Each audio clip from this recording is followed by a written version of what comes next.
예, 감사합니다. 매일 뵈니까 전 행복하고 좋습니다. 특별 집회 매일 해야겠다는 생각도 좀 해보게 되어지는데, 예, 감사해요. 하나님께서 오늘도 우리 가운데 귀한 은혜 주실 줄 믿습니다.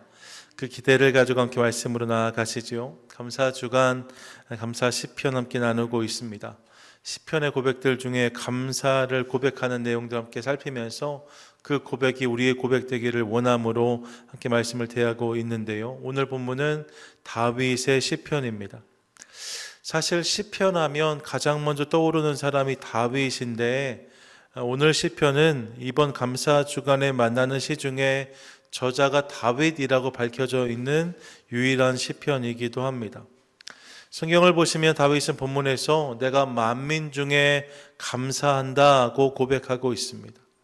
만민 중에서 주께 감사합니다 고백하죠.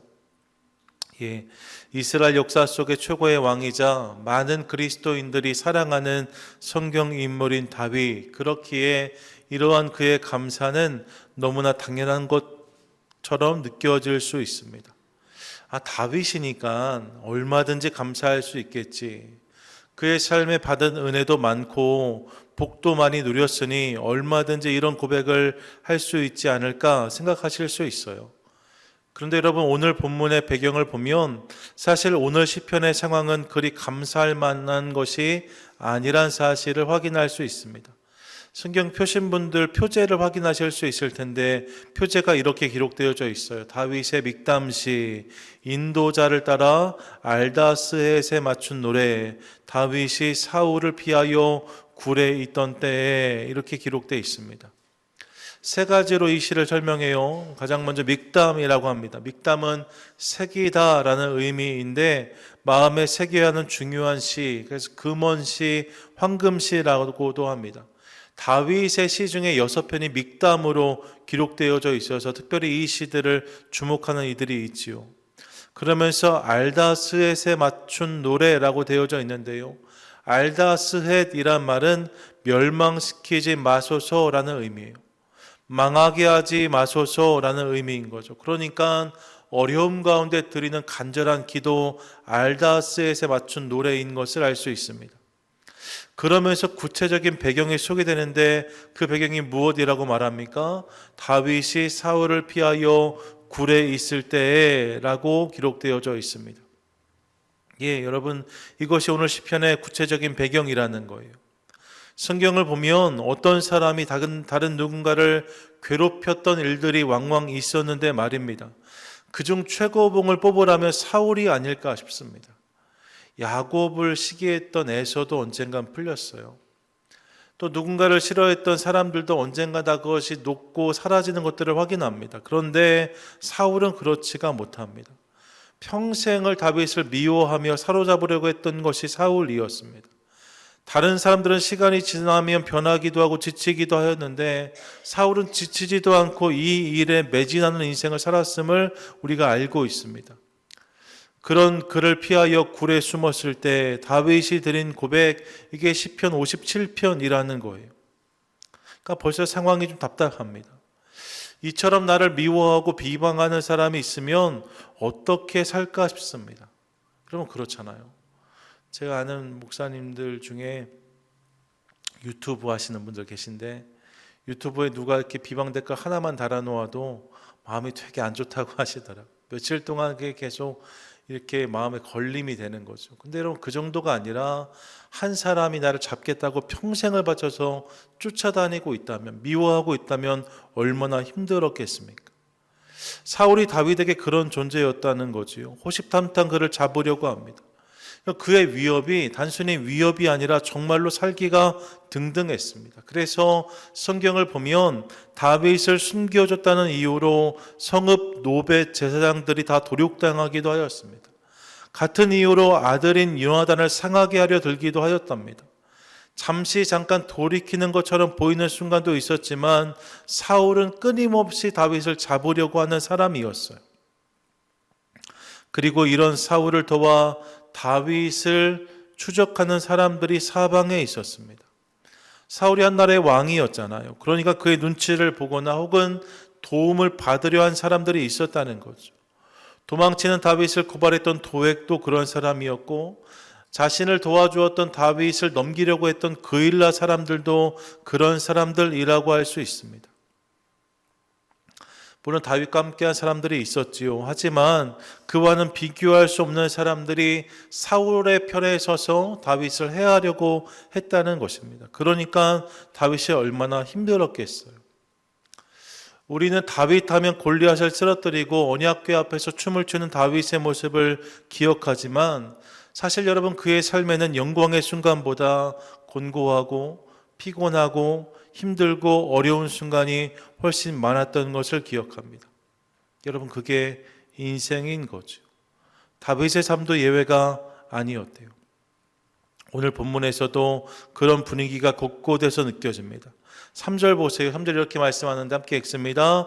그가 하늘에서 보내사 나를 삼키려는 자의 비방에서 나를 구원하실지라. 보세요, 여러분.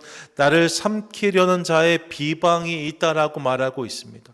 4절 이렇게 고백하는데 함께 읽습니다. 내 영혼이 사자들 가운데에서 살며 내가 불사르는 자들 중에 누웠으니 곧 사람의 아들들 중에라. 그들의 이는 창과 화살이요 그들의 혀는 날카로운 칼 같도다. 아멘. 자신의 처지가 말입니다. 사자들 가운데 사는 것 같다라고 말합니다. 불사르는 자들 가운데 누운 것 같다라고 말하고 있어요. 그러면서 그들의 비방과 비난이 마치 창과 화살 같다고 말합니다. 날카로운 칼과 같다라고 말합니다. 얼마나 아픈지를 고백하고 있는 거죠. 6절도 이렇게 말하는데 6절 함께 읽습니다.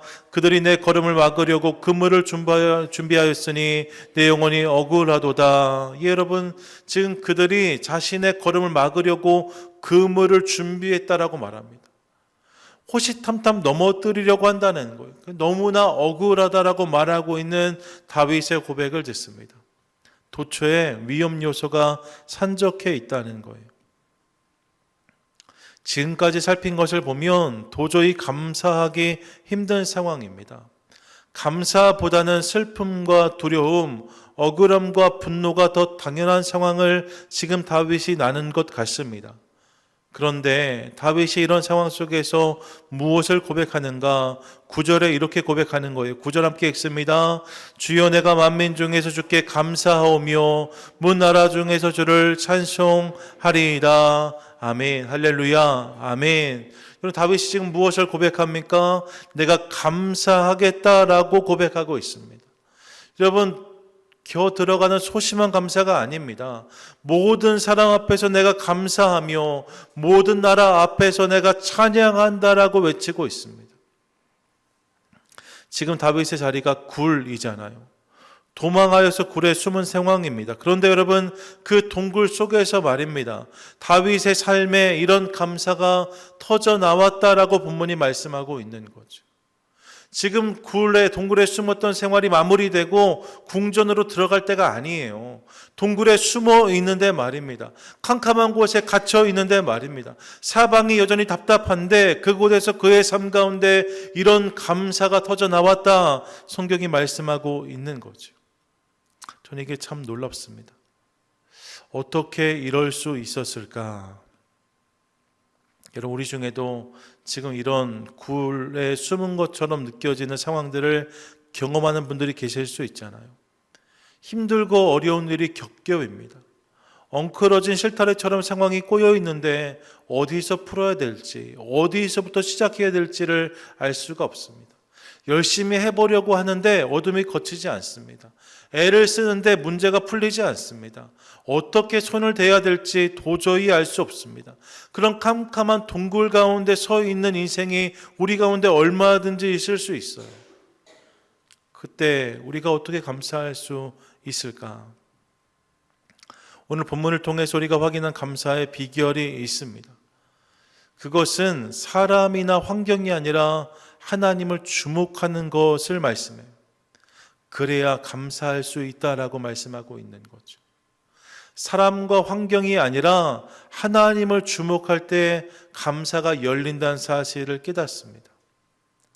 다윗이 그랬다는 거예요. 1절을 보면 그가 이 동굴 속에서 어떻게 고백하는가. 1절 함께 읽습니다. 시작. 하나님이여 내게 은혜를 베푸소서, 내게 은혜를 베푸소서. 내 영혼이 주께로 피하되 주의 날개 그늘 아래에서 이 재앙들이 지나기까지 피하리이다. 아멘. 여러분, 문제와 어려움 가운데 있는데 말입니다.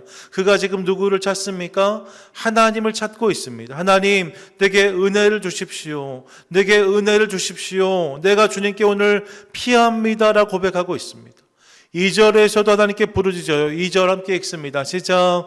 내가 지존하신 하나님께 부르짖음이요 곧 나를 위하여 모든 것을 이루시는 하나님께로다. 아멘. 내가 지금 지존하신 하나님께 부르짖습니다 외치고 있습니다. 그러면서 7절에 보면 이렇게 고백해요. 7절 함께 읽습니다. 하나님이여 내 마음이 확정되었고 내 마음이 확정되었사오니 내가 노래하고 내가 찬송하리이다. 아멘. 아멘. 내 마음이 지금 확정되었다라고 말하고 있습니다. 이 확정되다라는 말이 콘이라는 히브리어 단어예요. 결정하다, 고정되다라는 의미를 가지고 있습니다. 상황이 너무나 힘들어요. 흔들리기 쉽습니다. 하지만 내 마음을, 내 시선을 하나님께 결정하고 고정했다라 고백하고 있는 거예요. 제 일촉즉발의 상황입니다. 언제 사울과 그의 군대가 들이닥칠지 모릅니다. 사방에 나를 밀고 가고 고발하려는 사람들이 천지입니다. 어느 때보다 사람과 상황에 신경을 써야 되는 시간을 나고 있습니다. 사람이 보이고 상황이 보이는 그런 시간을 걷고 있어요. 그런데 말입니다. 이런 상황 속에서 다윗이 간절한 마음으로 하나님을 찾는 거예요. 하나님을 구하는 거예요. 상황과 사람에게 시선을 빼앗기지 않고 내 마음과 시선을 하나님께 드리기로 했다라고 고백하고 있는 거죠. 그렇게 하나님을 찾는 다윗의 모습을 봅니다. 그리고 이를 통해서 그가 하나님을 만난 거죠. 여러분, 하나님을 누가 만날 수 있습니까? 하나님을 누가 볼 수 있습니까? 그분을 간절히 찾는 자가 그를 만나고 보게 되어지는 거예요. 잠언 8장 17절 말씀인데 함께 읽습니다. 시작. 나를 사랑한 자들이 나의 사랑을 입으며 나를 간절히 찾는 자가 나를 만날 것이니라. 아멘. 여러분, 누가 하나님을 만납니까? 그분을 간절히 찾는 자가 그분을 만나게 될 줄로 믿습니다. 믿으십니까? 아멘. 믿으십니까? 아멘. 여러분, 그분을 간절히 찾는 자가 그분을 만나게 되는 거예요. 상황의 시선을 빼앗기지 않고 환경의 시선을 두지 않고 하나님을 향해서 그분을 간절히 부르짖는 자들 말입니다. 그분을 간절히 찾는 자, 그가 하나님을 만나게 된다라고 말씀하고 있는 거죠. 다윗이 그랬다는 거예요. 상황이 어려웠어요. 사람들이 무서웠어요. 그 동굴에 숨어 있었습니다. 그런데 말입니다. 그 상황 속 그 간절한 마음으로 하나님을 찾았다라고 말하고 있고 그 하나님 찾는 것을 통하여서 그의 마음이 하나님께로 결정되어지는 것을 봅니다. 그의 시선이 열려서 주님을 보게 되어지고 그의 시선이 주님께로 고정되어졌다는 거예요.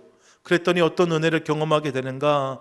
1절 하반절인데 다시 한번 읽습니다. 시작. 내 영혼이 주께로 피하되 주의 날개 그늘 아래에서 이 재앙들이 지나가기까지 피하리이다. 아멘. 잘 보세요. 내 영혼이 주님께 피하되 라고 말한 다음에 주의 날개 그늘 아래에서 이 재앙들이 지나가기까지 피하리이다 말하고 있습니다. 여러분, 지금 다윗이 숨어 있는 곳이 어디예요? 동굴이잖아요. 굴이잖아요. 억울한 자리죠. 힘든 자리잖아요. 그런데 여러분, 그 굴이 하나님의 날개 그늘로 느껴지기 시작하는 거죠. 지금 자신의 상황이 굴 속인데 말입니다. 지금 자신이 경험한 현실이 자신이 목도한 문제의 결과가 아니라 하나님의 은혜란 사실이 깨달아지기 시작해요. 궁절이 아니라 동굴에 있지만 그래서 그가 지금 이 굴이 하나님의 날개 그늘 아래에 있는 곳입니다라고 고백하고 있는 거죠. 그러면서 좁은 굴에 웅크리고 있는데 그의 시야에 활짝 하늘이 열리기 시작하는 것을 확인합니다. 오늘 시편을 보시면요, 유독 눈에 띄는 단어가 하나 있는데 그 단어가 하늘이란 단어입니다. 하늘이란 단어가 4번이나 언급돼요. 시편의 고백에 하늘이 한두 번 나왔나 하실 수 있는데 말입니다. 시편 전체에서 하늘이 한 시편 가운데 4번이나 언급된 시편은 오늘 시편하고 시편 89편이 유일합니다. 4번씩이나 하늘이 언급된 시편은 없어요. 그런데 시편 89편은 50절까지 있어요. 50절까지 있는데 4번 언급되었는데, 오늘 시편은 11절까지 있는데 하늘이 4번 언급되고 있는 거잖아요. 그렇게 생각하면 한 시편 가운데 가장 많이 하늘이 언급된 시편, 오늘 시편 57편이라고 할 수 있습니다. 여러분, 그야말로 아이러니가 아닌가 생각해 보았습니다. 지금 다윗이 굴에 있잖아요. 굴에 있는데 말입니다, 그가 가장 많이 하늘을 고백하고 있습니다. 지금 그 캄캄한 상황 가운데 있는데 그가 거듭해서 찬란한 하늘을 바라보고 있습니다. 어떻게 이럴 수 있는가? 여러분, 이유는 분명합니다. 하나님께서 그의 눈을 열어주셨기 때문입니다. 이를 통해 캄캄한 굴 같은 사람과 상황을 넘어서 찬란하게 빛나는 하늘이 열리는 것을 그가 경험하게 되었다는 거죠. 눈에 보이는 현실을 넘어서 하나님이 예비하신 은혜를 깨닫게 된 거예요. 사람이 주는 부담감, 상황이 주는 압박감이 물론 있었지만 하나님께 그의 시선을 고정함으로 그분이 하시는 일과 그분이 행하실 일들이 깨달아지기 시작한 거죠. 이를 통해서 동굴에서 하늘이 열리는 놀라운 은혜를 오늘 다윗이 경험하게 되었다는 것입니다. 이를 통해 그의 삶 가운데 감사와 찬양이 터져 나오는 것을 보게 되는 거예요. 5절인데 함께 읽겠습니다. 시작. 하나님이여, 주는 하늘 위에 높이 들리시며 주의 영광이 온 세계 위에 높아지기를 원하나이다. 아멘. 9절부터 11절 말씀인데 같이 읽습니다. 시작. 주여, 내가 만민 중에서 주께 감사하오며 문 나라 중에 주를 찬송하리이다. 무릇 주의 인자는 커서 하늘에 미치고 주의 진리는 궁창에 이르나이다. 하나님이여, 주는 하늘 위에 높이 들리시며 주의 영광이 온 세계 위에 높아지기를 원하나이다. 아멘. 할렐루야. 아멘. 할렐루야. 아멘. 이것이 오늘 다윗의 감사였다는 것. 간절히 하나님을 찾고 그 하나님을 깨닫게 됨으로 눈이 열려 하나님을 보게 됨으로 터져나온 감사가 그의 삶에 있었다라고 성경이 말씀하고 있는 거죠.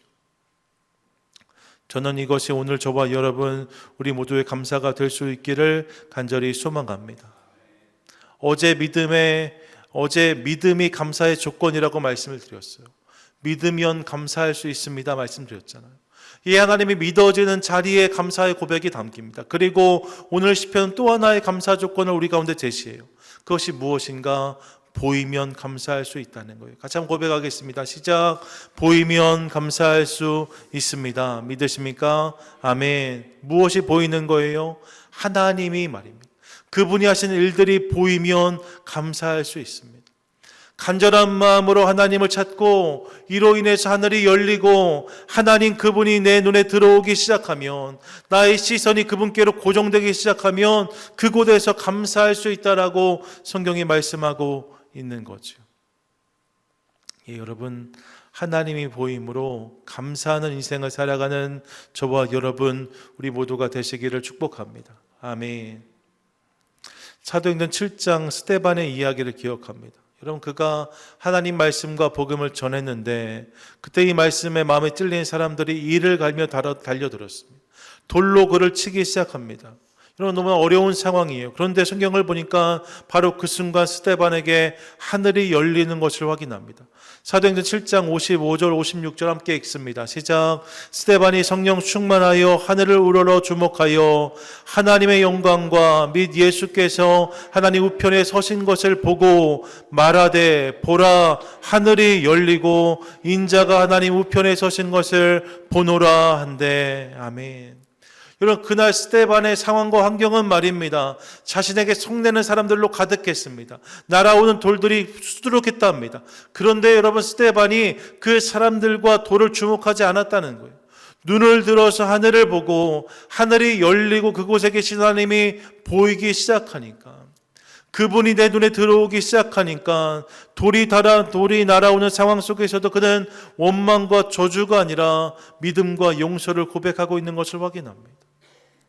눈이 열리고 하나님이 보이기 시작하니까 그가 사람과 상황, 환경을 넘어서 감사하는, 감격하는, 은혜를 고백하는 인생을 살 수 있었다라고 말씀하고 있는 거죠. 여러분, 스데반만의 이야기가 아닙니다. 예수님도 사역의 자리에서 하늘을 바라보는 모습을 여러 번 우리에게 보여주셨습니다. 마태복음 14장 보시면 오병이의 기적 장면에서 말입니다. 하늘을 우러러 축사하시고 라고 말해요. 하늘을 바라보셨다는 거예요. 마가복음 7장 34절에서도 귀가 못 듣게 되고 말이 어둔한 사람이 왔을 때 하늘을 우러러 탄식하시며 그에게 이르시되 에바다 하셨다라고 말씀합니다. 하늘을 보셨다는 거예요. 요한복음 17장 1절에서도 예수께서 이 말씀을 하시고 눈을 들어 하늘을 우러러 이르시되 아버지여 때가 이르러 싸우니 라고 말씀하고 있습니다. 예수님도 시시때때로 계속 하늘을 보셨다라고 말씀해요. 하늘을 우러러 봤다라고 말씀하고 있습니다. 여러분, 이때 하늘을 보았다는 것은 단순히 하늘만 본 것이 아니에요. 무엇을 의미하는 것입니까? 하나님께 시선을 드렸다는 거예요. 문제 앞에서 하나님께 시선을 고정했다는 것. 이를 통해서 그분의 역사가 이 땅에 펼쳐지는 놀라운 은혜를 경험하게 되어지는 거죠. 그렇게 사랑하는 여러분, 오늘 저는 저와 여러분 우리 모두도 하늘을 바라볼 수 있기를 간절히 소망합니다. 우리의 시선이 옮겨져서 하나님 그분께로 우리 시선이 고정될 수 있기를 간절히 소망합니다. 여러분, 오늘 내 삶 가운데 내 시선을 사로잡고 빼앗는 것들이 얼마든지 있을 수 있잖아요. 내 시선을 사로잡은 상황이 있을 수 있습니다. 내 시선을 빼앗으려고 하는 사람들이 있을 수 있습니다. 그런 문제와 그런 어려움들이 있을 수 있어요. 자꾸만 내 시선을 빼앗으려고 해요. 자꾸 내 시선을 가져가려고 해요. 내 눈을 거기에 묶어두려고 합니다. 그런데 여러분, 그럼에도 불구하고 하나님을 간절히 찾음으로 하늘이 열리고 주님이 보이는 은혜를 누리는 우리 모두가 될 수 있기를 간절히 소망합니다. 그때 우리는 삶의 문제와 어려움 속에서도 하나님께 감사하는 인생이 되게 될 줄로 믿습니다. 하나님을 찬양할 수 있게 되는 거예요. 사방이 캄캄한 굴 속에 있을지라도 찬란한 하늘을 바라보면서 하나님을 고백하는 인생을 살 수 있다라고 말씀하는 거죠. 그 은혜가 오늘 우리의 삶 가운데 임하게 되기를 간절히 소망합니다. 아멘. 바다를 걸었던 베드로를 기억합니다. 마태복음 14장의 내용이죠. 그가 예수님이 오라 하시자 풍랑 속에 배가 흔들리는데 말입니다. 컴컴한 밤인데 예수님께서 바다 위에 이렇게 오시는 걸 본 거예요. 베드로가 주님이시면 나를 오라 하소서 말했고 예수님이 오라 하시니까 바다로 뛰어들어 물 위를 걷기 시작합니다. 이 바다 위를 물 위를 걸은 최초의 사람 예수님 빼고는 베드로밖에 없어요. 그런데 이어지는 본문이 이렇게 말씀하지요. 14장 30절입니다. 함께 읽습니다.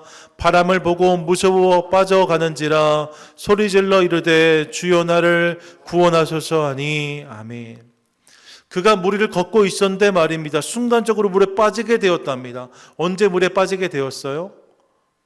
바람을 보고라고 말해요. 바람이 보여요? 안 보여요?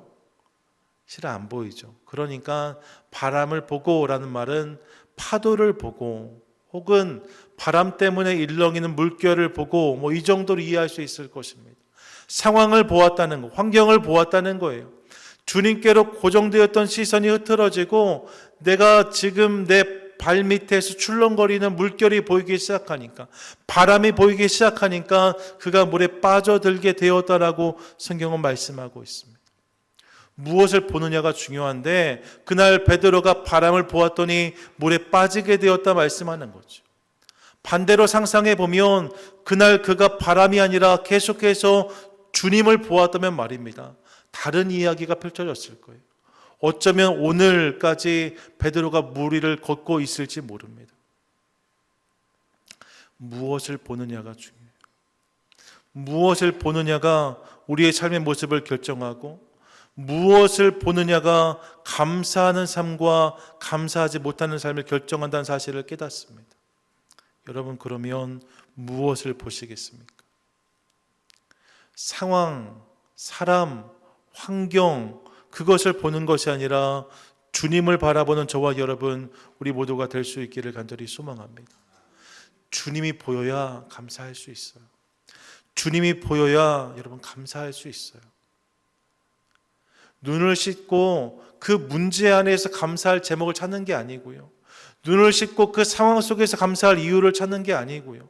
눈을 씻고 그 사람 속에서 감사할 이유를 찾는 게 아니라 그 너머에 계신 하나님이 보이기 시작할 때 우리 삶 가운데 감사가 터져 나온다는 거죠. 바라기는 이 말씀을 기억하며 오늘 이 밤 간절히 주님을 찾는 저와 여러분 우리 모두가 될 수 있기를 간절히 소망합니다. 간절히 찾는 자가 주님 만난다라고 말씀하셨어요. 간절히 찾으면 주님을 볼 수 있게 된다는 거예요. 주님이 보여주기 시작하면 여러분 상황과 환경을 넘어서 하나님 하신 일들이 깨달아짐으로 우리 삶 가운데 하늘의 감사가 담기게 될 줄로 믿습니다. 그러면 캄캄한 굴 속에서도 찬란한 하늘을 바라보며 감사하는 인생을 살 수 있게 된다는 거예요. 오늘 다윗의 시편 함께 나누었습니다. 굴 속에서 드린 하늘의 노래, 다윗의 시편이라고 할 수 있습니다. 여러분, 전 이것이 저와 여러분 우리 모두의 노래가 될 수 있기를 간절히 소망합니다. 오늘 우리 가운데 혹시 굴 속에 있는 분 계시다면, 피해서 어딘가 어둠 가운데 들어가 계신 분들 계시다면, 사방이 막히고 답답한 상황 가운데 계신 분들이 계시다면, 사랑하는 여러분 권합니다. 우리의 시선을 주님께 고정하도록 하겠습니다. 그분께로 내 시선을 결정하도록 하겠습니다. 이를 통하여서 하나님께서 열어주시는 놀라운 감사가 우리 삶 가운데 터져나오는 그런 은혜를 경험하는 저와 여러분 우리 모두가 되시기를 주님의 이름으로 간절히 축원드립니다. 아멘.